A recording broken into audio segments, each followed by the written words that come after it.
Well, good afternoon, everyone. Thank you for joining me this afternoon for this special announcement.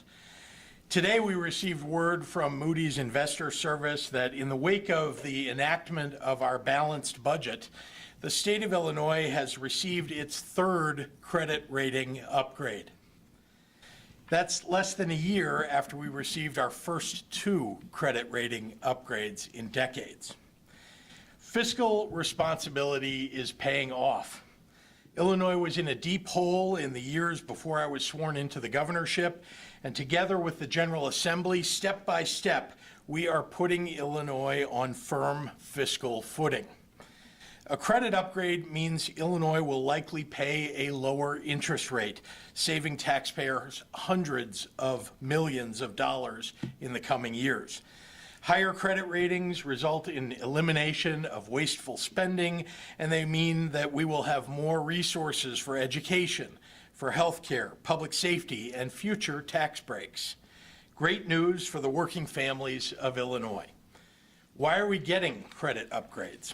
Because we've significantly reduced our structural deficit 4 years in a row by paying down short and long-term debt like the years-old $900 million group health insurance bill and the $230 million owed to families who invested in College, Illinois. Because we've eliminated the $17 billion in unpaid bill backlog, and we're paying bills within 15 days of receipt. Because we've reduced our net pension liabilities by $15 billion by responsibly managing our investments, by offering a pension buyout program, and by putting $500 million more into our pension systems than is required by law, thereby saving taxpayers almost $2 billion in future pension cost. Because we've contributed more to our rainy day fund than ever before, giving the state some breathing room if we run into future economic or fiscal challenges. Those are just some of the biggest reasons that we're getting credit upgrades. And we accomplished all those things while providing families hundreds of dollars each of relief from property taxes and from rising prices at the gas pump and the grocery checkout counter, and with direct dollars in the pockets of 90% of Illinoisans. Altogether, this is an estimated $1.8 billion of tax relief. As a reminder, when I came into office, Illinois had a structural deficit of nearly $3 billion. And between 2015 and 2017, our state suffered an astonishing 8 credit downgrades. We've now repeatedly balanced the budget and secured 3 upgrades in under a year. It's an achievement that could only happen because Democrats across the state rolled up our sleeves and got to work getting our fiscal house in order on behalf of the people that we serve. Let me especially recognize House Speaker Chris Welch and Senate President Don Harmon, as well as budget leaders Greg Harris in the House and L.G. Sims in the Senate, and the partnership of our hardworking constitutional officers, Comptroller Susana Mendoza and Treasurer Michael Frerichs. Finally, I'd like to add that even as the credit rating agencies are recognizing the solid financial and structural progress that we've made in the last 4 years, Illinois' biggest improvements have come in the wake of a once-in-100 years deadly pandemic. There is no way that that would be possible without the hard choices and strategic decisions that we've all made together.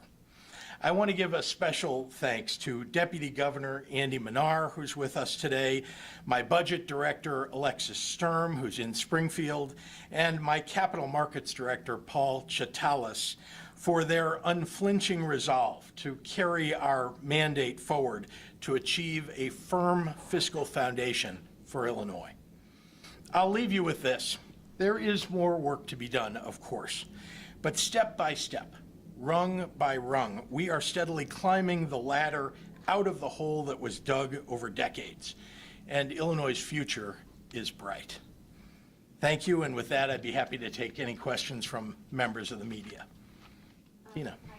How are we doing compared to other states? I know historically, even though we've been getting these upgrades, we have not been doing as well as other states. Well, I want to start with how we are doing today versus the years past. This is really one of the best budgets that we've ever had for the state of Illinois. Again, paying down debts, balancing the budget, putting money into where we think the best investments are. A lot of that is in our kids and their education, making sure that we're providing health care, and overcoming the hollowing out that occurred in our state government.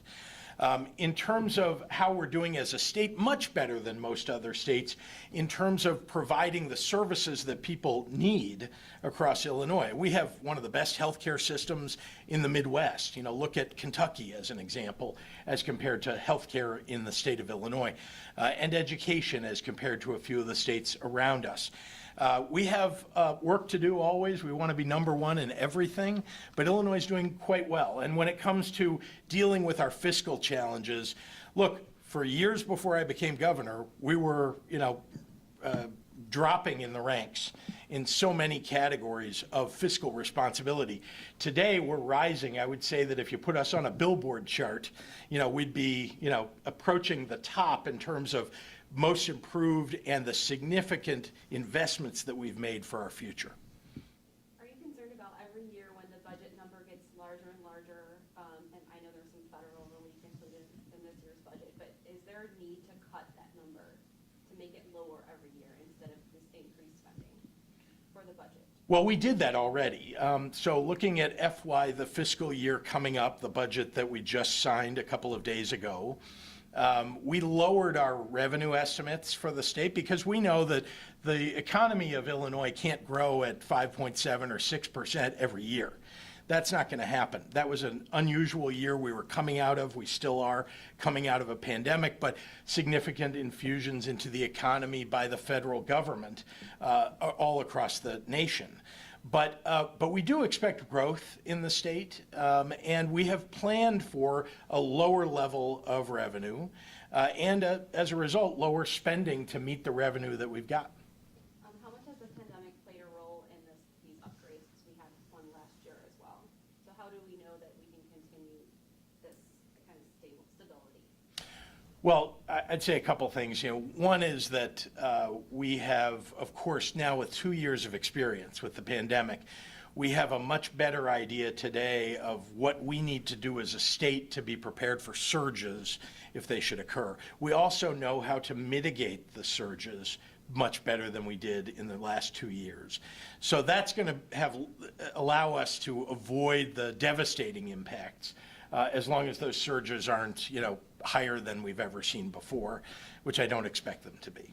So I feel good about our ability to manage through that. I also think that the federal government is helping to watch this and assist states in whatever way that they need to. This is a national problem. This pandemic has been awful for everybody. And it's a national problem, and the federal government, under Joe Biden's leadership, under the leadership of the Congress, really has done a pretty good job, especially since Joe Biden took office.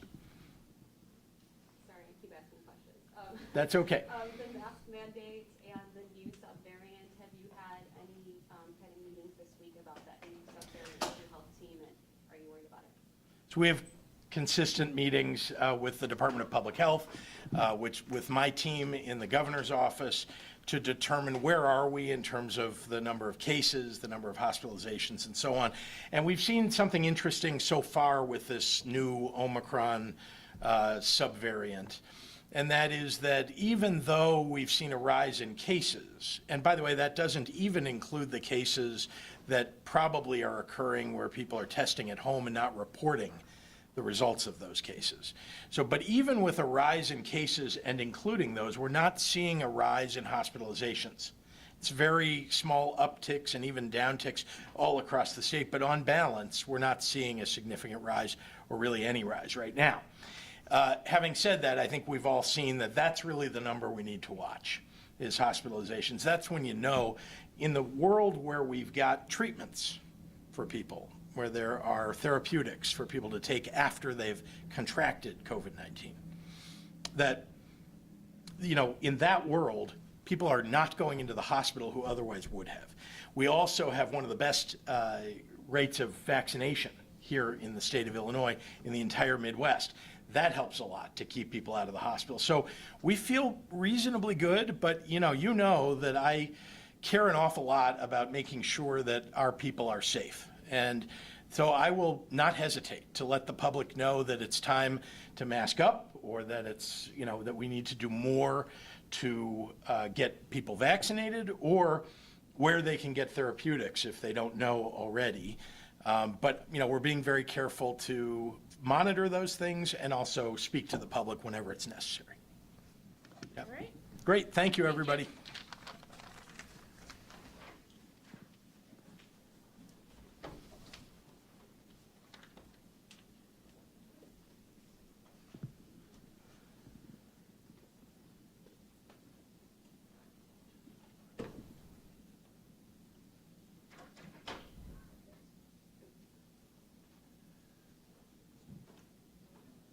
Marty, you got the last question, right? Hey, I know, right? Yeah. Good idea. Better late than never. At like 1:20. Okay. To get here, like, okay, I can get there in time. The problem is, it's circling around the parking, because people always park in our media spots,